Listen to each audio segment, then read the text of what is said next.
Welcome to the CultCast podcast. My name is Dijei, and I'm joined today by... My name is Macca and Cigzan. And we are a new podcast where every week we will talk about the latest, buzziest thing in cult culture. And this week is Batman vs. Superman and the DCEU. We're going to start things off with Macca.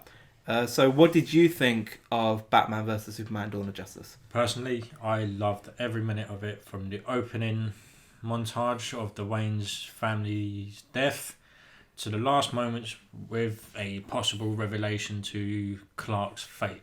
For me, it was a solid 4 out of 5 movie. Thought it was a clever blend of both the Death of Superman storylines from the comic books and the Dark Knight Returns, even if it did bypass major plot points which would have helped make sense to the story.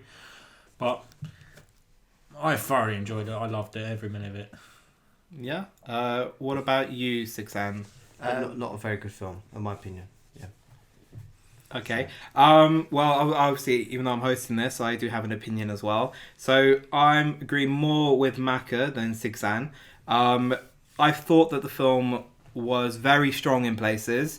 There are some things which I can see why it didn't appeal to necessarily the critics, which have been, I think, overly harsh on the film, but also some people as well. I think the way the film was approached is more like an anthology type film where you're meant to go in expecting it to be a lot of different things. If you're after a concise story with a beginning, middle, and end, then I don't think this film would have done anything for you, because I think the whole point of the film is that it opens up an entire universe, unlike previous installments in DC films where they've been very isolated. This was meant to be the first chapter, even including, although it continued Man of Steel, this was meant to be the first chapter of this DC extended universe. And so I think because I had a lot to fit in, it was at the expense of what the core storyline was.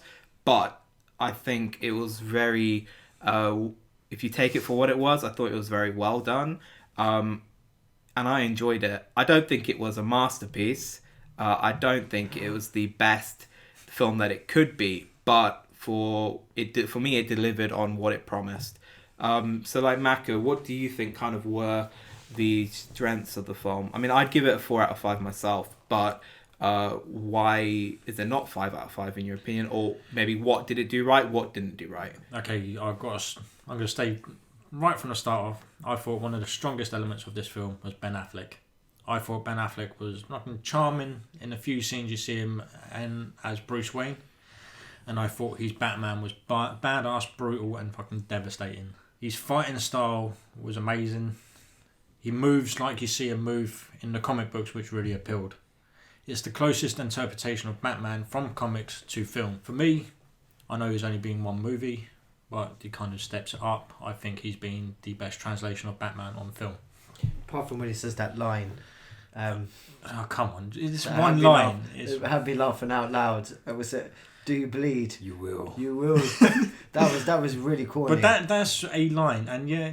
But you see, for me though, like, that line kind of was fine. It's not as embarrassing as Christian Bale's like. It's like it's where's not, the trigger? It's not like anywhere near as annoying and meme worthy as that. Yeah. But I can see why some of the dialogue was a bit. The dialogue wasn't as strong as it has been in previous movies, especially the Nolan films. I thought it was an awful. Yeah, but you didn't like the movie, so you're going to say this. No. I'm being honest. I think the dialogue was pretty poor from start to finish. Yeah, but that's not really, because like at the end of the day, I think it's gotta be. I think like in terms of a story, there's a story in there, and it's a good one actually. Like I did like the beginning with with Bruce Wayne, with Bruce Wayne going through and seeing that devastation from his eyes, from his point of view. And they kind of forgot all about that stuff when they destroyed another city at the end. But they didn't destroy another city at the end. Well, he clearly states that they're on Striker Island. Just full disclosure, Cigzan and Macca went to see the film together. I saw it a few days before. But when we come out of the movie, he's like, they just swapped destroying Metropolis for destroying Gotham, and I had to point out to him that in the back plane on the way there. Can I just say, Alfred turns round to Batman and says, "Why have you lured him back to the city?" And he says, "I haven't. The docks are abandoned." Well, what it feels like is that you're like a fan who's looking for elements which he likes, you know. Okay, no. I've got problems with the film. So. Don't get me wrong. There's a few things with the film I didn't like. I didn't like the way they introduced the metas. Yeah. I felt that could have been handled in a better way than audio clips or visual clips on a laptop. Mm-hmm. I like the idea that you've got someone like Lex Luthor who's investigating. Yeah. Investigating all the different metas. I thought Lex Luthor was terrible.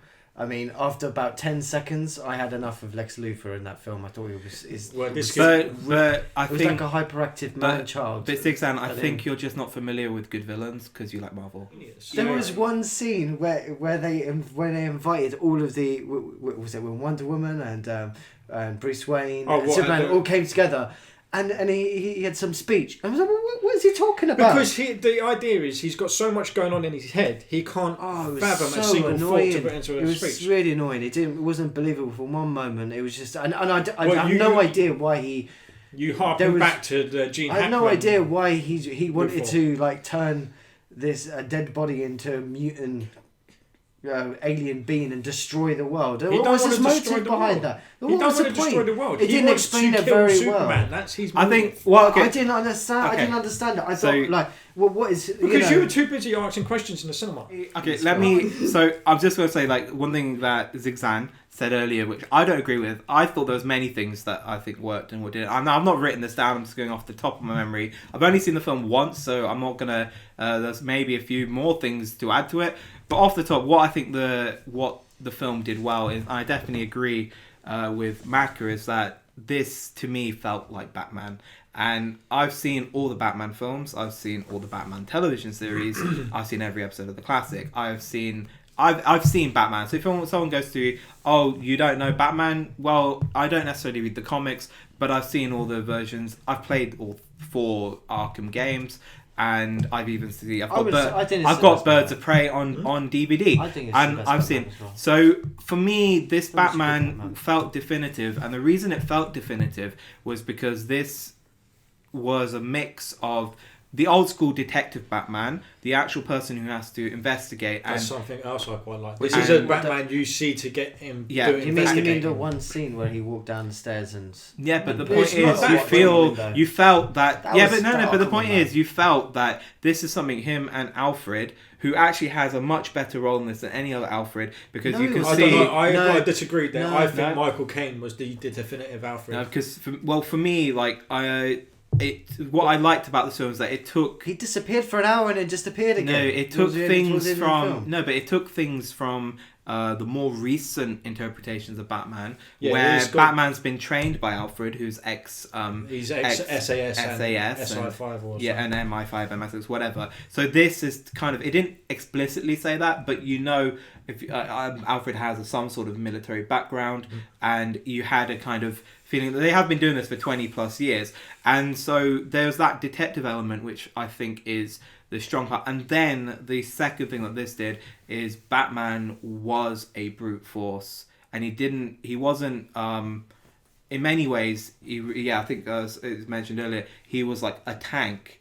You saw that it was a good Batman, but let's talk about the film. Though. No, but this is the film. No, this is the film. He's the main actor and the main character. Superman. Batman is the first name in the title. Character. He's the lead actor. So this film did one thing which kind of in the first hour, even though it was very slow paced, I guess compared to how it builds up. It established a Batman that we had never seen before. And the thing is with this Batman, and this is full spoilers in there, when you saw Batman, and he's clearly not in his prime, but he still has that instinct of what you imagine he was in the first few years. And when you saw him at the end getting Martha Kent, I was like jaw dropped, because it was like this was taken, and it was intentional, but it was taken from Arkham Asylum, which I think. Well, that's where they basically fighting style around the Arkham games. It was, and it had like off the top, because I was there, obviously like whoa, but more than just I mean the Arkham games are taken from the comics, but he did like so many things which the Arkham Batman does. He hung down, he hung the guy from a pillar. He used the environment. He used like all of the moves you have at the end of the game, and I know that's fine. It's very kind of fan servicey. But it was incredible. The reason why, but the thing is, like, no one's seen Batman do that before. No one's seen Batman move like this on film, unless you count the animated series. Yeah, but even the animated series is not. It doesn't have the same appeal as a real thing because at the end of the day, it's animated. Animation. So this was kind of I thought was great. Another thing though that they changed from other more recent interpretations of Batman, this one didn't have and I think this is a strength because. We're in 2016, and I think, you've seen Deadpool's massively successful. People see superheroes, and they don't need them to be cookie cutter. Batman killed on screen more than, 24 people. It's more than, like, you saw him with a machine gun gunning down tanks. Clearly, because it's a 12A or PG-13 in America, they couldn't show blood or violence, which is why there's an R-rated version, which is going to come out in July, and it's 30 minutes longer and going to have all the blood and everything in it, and possibly Gemini Malone's character. And rumored Oracle and more on Jimmy Olsen, who was in the film, but you only saw him for briefly. But even in Arkham though, does he kill anyone? No, he doesn't kill anyone. This is the first interpretation of Batman you see where he kills on screen. People. I didn't notice him killing anyone apart from the knife bit, but I thought, he didn't kill him with the knife. He's just put it through his shoulder. No, you see him shoot people. He blows up a car. Batman has killed on screen before. Oh yeah, fine. Joker. No. Batman Returns, when the Red Triangle gang are attacking Gotham. He punches a guy in the stomach and it does nothing. So he attaches a bomb to him and pushes him down the sewer. Yeah. He blows a fucking guy up. Yeah, okay, so he has killed on screen before. I think that was kind of because of the... Didn't Adam West kill a shark once? No, Adam West, the shark repellent spray. Yeah, exactly. But this is where you've seen it, and also in the flash forward or Prophet scene, he was shooting Superman's army. But I'm going to talk other things, as we've all talked about Batman. There were other strengths. To me, I loved the dream sequences. No, I thought that they... But I loved the fact that they were so jarring, because they did throw you off and it made you feel unnerved. And like when I saw that future scene, and it was intense as hell, like I thought, and I don't know if you guys saw it in IMAX, but they made the full... You saw IMAX, yeah? Are they going to make a film like that? No, that's what it's leading up to. This is like Bruce Wayne fueling his paranoia. Please don't tell me I have to sit for an Aquaman film to get to that point. No, there is going to be an Aquaman film, but you don't have to. For me, that was... I'm sorry, but that was the... That was the lamest thing I've seen. We'll come back to the meta thing a minute. Yeah. But I think I would say, like, the dream sequence or the future sequence, whatever you want to call it, that's Batman or Bruce Wayne fueling his own paranoia of what he thinks Superman will do to the world. Or it was left open. It could... No, because this is the thing. Like, if you look at the whole film as a whole, and this is another strength in my opinion. There's another scene where Flash comes back and reinforces it. It was this whole of gods and prophets. That was a big theme on the thing. That's on what the film. DC was built on. And that's what... But no, of the prophet side. Because this is it. Bruce Wayne is essentially, even though he's immortal, is he a prophet? Because that's why I said, is it a flash forward or was it him just imagining it? Because the thing is that immediately after, and this is what throws most people off, was another dream sequence, and not quite, but with the Flash in his battle suit saying, and people misheard it, but I heard it perfectly first time. It was literally what he says. You were right. Lois Lane is the key. You were right. He is. No, you were right about him, and it was the about him part. And then he was like, "Oh, I've come too early." I've come too early. Yeah. That's what was that all about? So Lois Lane gets killed by Batman, and then Superman goes on a rampage. Lois Lane, I think what he's trying to fuel is Lois Lane is going to die at some point, and it's going to send Superman off the hinges. And what you see in that Mad Max sequence is what Bruce thinks is going to happen. Yeah, and then what happened is that then straight away, because they become best buddies once they found each other's. They both have a mum called Martha. No, see, ridiculous. No, it's not. They didn't stop fighting because... No, you missed... Oh my god. I need to make my point here. They were fighting about how are we going to get Batman and Superman to be friends? It wasn't that. Let's both call her Mum's Martha. Oh, your Mum's Martha too. See, you've completely misread the You scene. completely didn't even get that scene right. No. It's not the fact that they've got the same mum named Martha. This is how bored I was during the film. Then I shut didn't up. notice this stuff. You didn't get that though. I don't think It's the fact that it's at that moment Bruce sees Clark or Superman as a person, because for the whole movie he's seen him as an alien who's come here to destroy the world. He even says it. He's here. If he wanted to, he could burn the whole place down. And in that moment, he realizes Superman's a person. He's a man. He has a family. He's got people who loves him. He loves people, and he don't want to put that person through the pain that he's lived with his whole life. So that's what that scene's about. No, that wasn't it. It wasn't. That's just a coincidence. And I'm actually really glad that they brought that up, because I've always thought it like they just happen to have the same first name, is Bruce Wayne and Clark's mom. But the whole point of that scene, no, it was because I thought Lois Lane runs in, jumps herself onto Superman, and he saw there from the confusion, like he was like, oh, it's like why is she jumping on him? And that's the first time he's ever seen Superman as a man. And you saw it change. And it was just, and then the whole point of the Martha thing was that it was clearly just a catalyst. Because he was like, why are you using Martha? Because he thought Superman was on about his mum.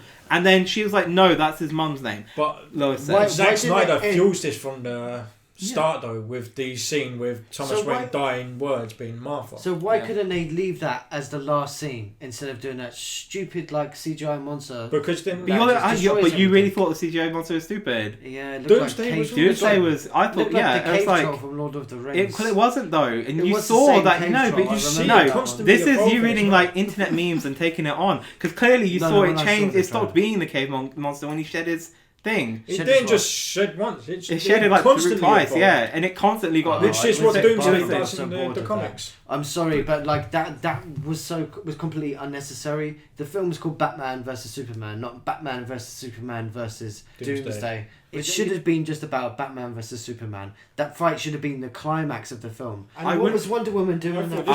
I thought Wonder Woman was handled I thought that she had a mysteriousness about her, and then she isn't. She's last in the credits for a reason. She's not meant to be your draw there, but she kind of was the hint that there is a bigger world out there beyond Kryptonians, beyond Batman and Gotham City, that there is something else. And that's what this movie's doing. It's opening the doors to the expanded universe. Maybe it should have concentrated on being a good, a film about Batman vs Superman rather than... It was though. I don't think anyone can complain that it wasn't... It didn't have Batman vs Superman. I feel like it was being pulled in several directions. But that's the thing. Explain this. That is why. That's what I'm saying. That is the film. This, in terms of 2.5 hours, this went through quite a lot. Too much. I think some people will find it was too much. Other people who have been waiting for this will forgive, fans. Maybe not even fans. When Wonder Woman came on, my sister is cheering. Loads of people loved it, and it had the sickest riff in the history of recent years, because it was so and Hans Zimmer's retired now from so he went out on a high in terms of the soundtrack, because he gave Wonder Woman the single slickest. I don't think that's Hans. I think that's more Junkie XL.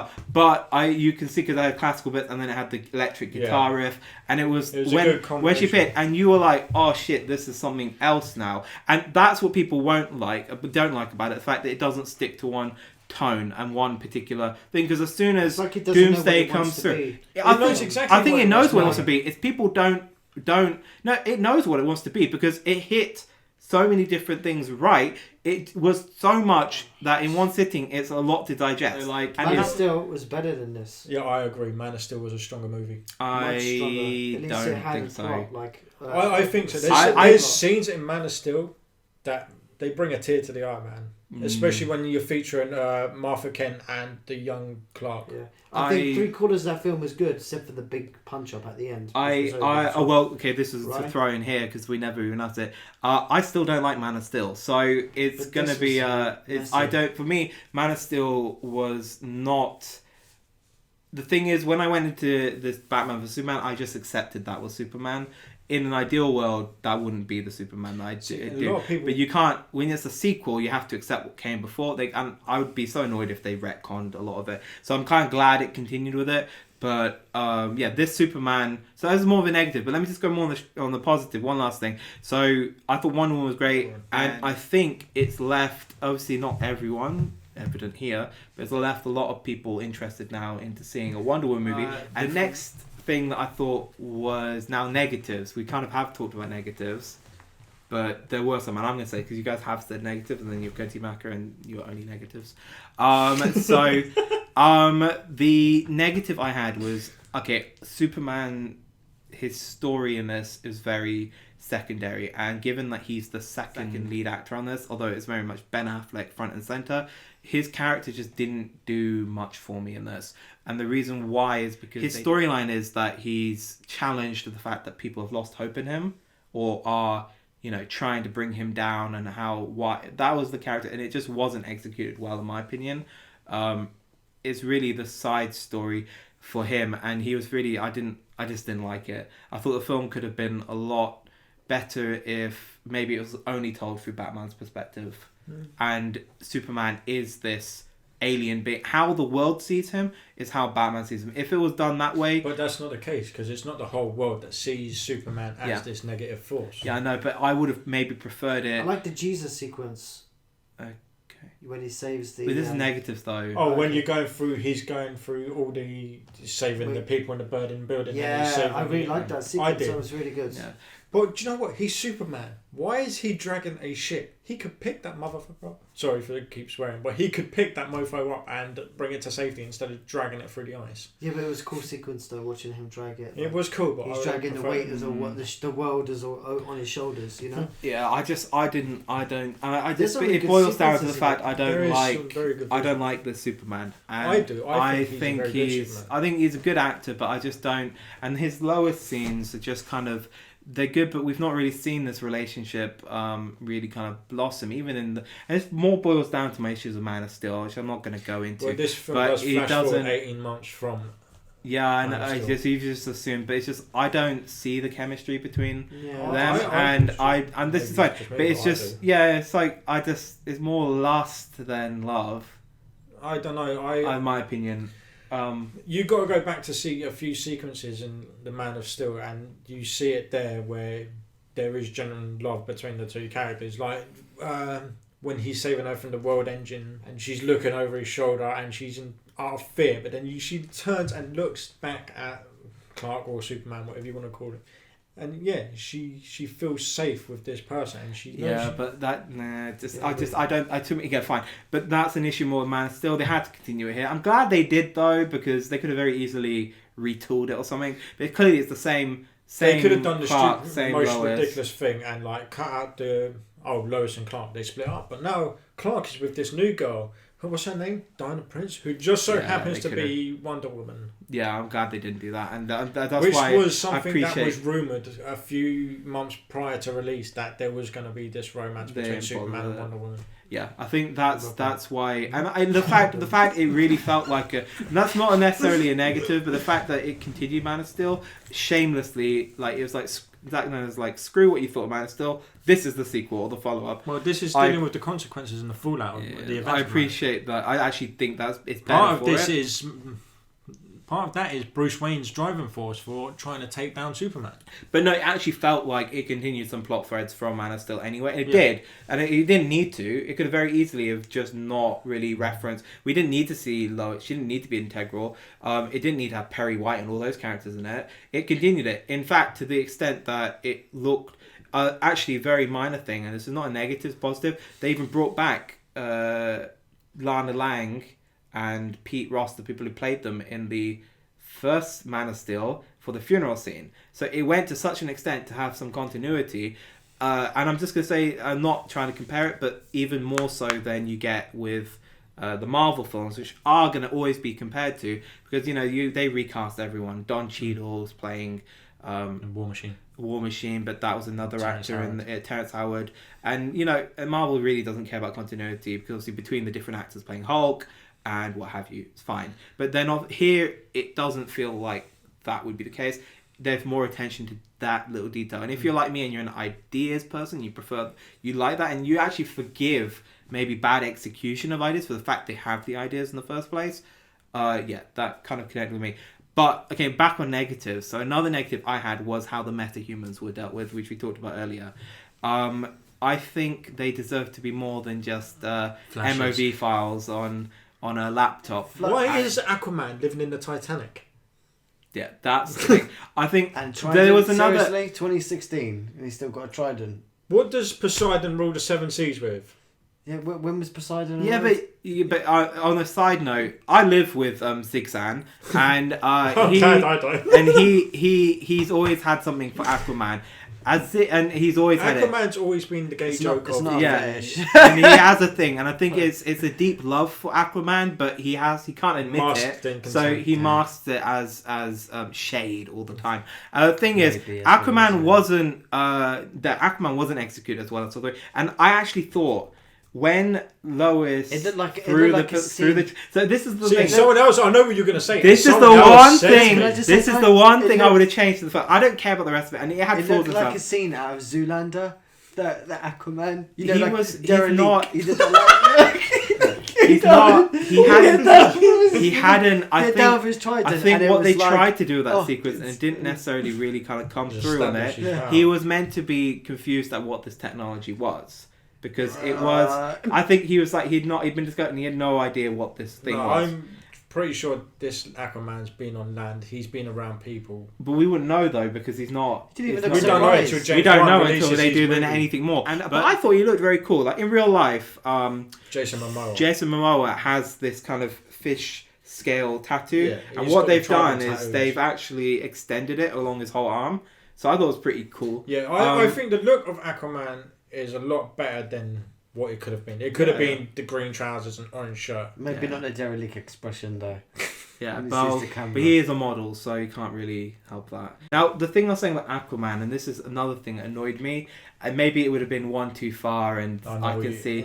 But this is the one, and it's just like another thing, and I really want to say this, yeah. So when Lois Lane, and I thought it was quite good because my sister came up with it, and she said this, and she was like, she liked the fact that Lois Lane was like, oh crap, I need to go back and get it. Because the thing, she was like, I would do that. And it's one of those idiosyncratic, in terms of a script, it's not polished, it's not cookie cutter. Because you have someone who threw it in the water because she wanted to obviously make sure no one got to it to save her boyfriend or fiance or whatever. He wasn't fiance at the end, but you know. And then she was like, oh shit, this will actually... She saw the fight happening with Doomsday. And she's like, oh crap, we'll go get it. And that's the kind of inconvenience in a script that you normally wouldn't get. And that's what I liked, actually. I liked that it wasn't clean and clear cut. But the thing is, when she threw it in the water, it was the biggest missed opportunity ever. And this is my number one negative, yeah? They should have had, when she was drowning, and it's just, this is the thing. They should have had Superman trying to get to Lois. Doomsday knows that... what she's going for, and so he keeps stopping him. So Aquaman and then they should have had Aquaman burst up through the water with his trident and the spear and his nice derelict look, a pout and everything, and he would have both his trident and his spear and his dolphins next to him. Yeah, why not? Yeah. But it's like they should have done that. The shark. Yeah. They could have, and it was the perfect opportunity. And trust me, if Aquaman came in and fucking completely, like, not stole the show, but if he came in and had that just moment there, it would just shut up people like Zigzag, who just like. So I don't think it will, because it would have given him more to complain about. That was a puddle, by the way. So Aquaman can live in puddles then. No, because they're at the docks. They're at Gotham docks. Oh yeah, sorry. I thought it was a puddle. I thought it was just water. And they were on the island anyway, Striker Island. There was the Doomsday fight at the end. Doomsday starts off at Striker Island, but then he lures him back. Yeah. That's right. Yeah. So then it's like the thing is, it's like I thought it was missed opportunity, but overall, I mean, I quite enjoyed it, and you know what? I pre-ordered the Blu-ray. Can you do that already? Yeah. Is it the R-rated Blu-ray? It's 15 rated, yeah. Awesome. I will do this once I get home. Yeah, so I think for me the film has its flaws, but I thought just like sheer spectacle, entertainment value, and you know what? it's not perfect, and I would never say it. But I never said it. I never said it, and I didn't expect it to be perfect anyway. It's not terrible either. But it's not a terrible. And the thing is, to me, and I've said this thing, it reminds me a lot of the X-Men, early X-Men films. And the reason why it reminds me of that is, I think X-Men on its own, the first one, does not even hold up anymore. I think back then, the only comparison we have is Blade. And Blade wasn't a massive We're forgetting success. a Dolph Lundgren Punisher movie. But like, you didn't have... There was nothing to compare mutant films to, so everyone just accepted X-Men as X-Men. But trust me, when that came out though, people had issues with it. People forget this. Like, I remember, and I was only 10 or 11 when that came out, but I was on the internet, and the AOL forums, they were nuts, and people would just go shit on the film because it didn't look like X-Men from the 90s TV show.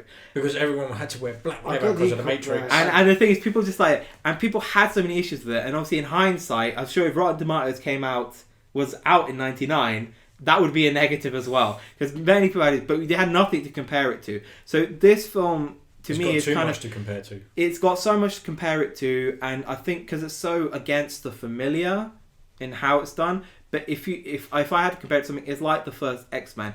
It's idea upon idea upon idea, loads of characters, and I feel they could have saved the hard drive flashes for something else and introduced these characters in a way more deserving. Yeah, I do. I can see. I agree that they could have done, but I think the issue is people just like get on with it. Right. But why is this film rushing it so much then? Because people don't. Because it's so in demand. That and I think that's the that's a marketing aspect, though. People will. I think people do. So people made the mistake of comparing this to Avengers. No. You compare this to Iron Man 2. Can I give my conclusion of Batman vs Superman? We finished Batman vs Superman. We didn't give him a chance to sum up. Yeah. So Batman vs Superman, I think there's a good film in there. Somewhere, but it was just pulled in so many different directions that I couldn't. But it's meant to be fanning out to create this expanded universe. Yeah, but it should have been just Batman versus Superman, and the first half was slow, but if that was the payoff, the Batman versus Superman fight in the end, that would have been happy. I couldn't handle the last bit really. I think it boils down. I'm being honest. I really didn't like I didn't like the same with Man of Steel because I thought 3/4 of that film I really liked, but I didn't like the fights. See, like every time you bring up the Man of Steel, your main point is I don't like it because you see Jor-El flying around on a dragon. But if you don't have Krypton radically different to Earth, you're gonna be that was bitching quite and moaning. cool. You know what? I've gone back to it, and it's not too bad. I just say to troll you guys, but the fight scene is too long and it does look like a computer game at the end of it. Yeah. That's now people accept when Superman punches someone, it looks like that. Because otherwise Supergirl when they obviously play tribute to Man of Steel because when she went and punched the Red Tornado thing. Yeah, she does, and she does that. It does the exact same shot, and it's like that's how people accept. Lex Luthor was completely mishandled in this film. It should have been... Kieran would have preferred a real estate agent. Yeah, no, it should have been. That's how Lex Luthor's been portrayed in every other movie. Yeah, but I know, but the Spider-Man's always portrayed as web slinging around buildings in every movie. That's just. But that's not who Lex Luthor is. Lex Luthor ain't always the person. Real estate, Otisburg. I think it should have been when they were talking about Bryan Cranston at one point.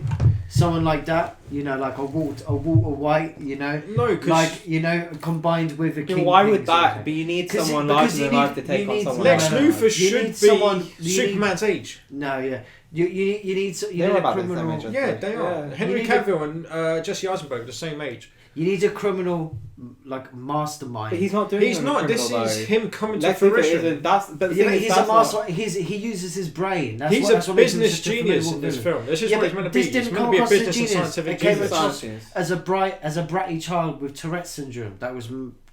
making like silly comments like the red gives a cotton. Lex Luthor is meant to be the bratty rich kid. He is the bratty spoiled child. Didn't learn human emotion, but learned how to code. That's how he's meant.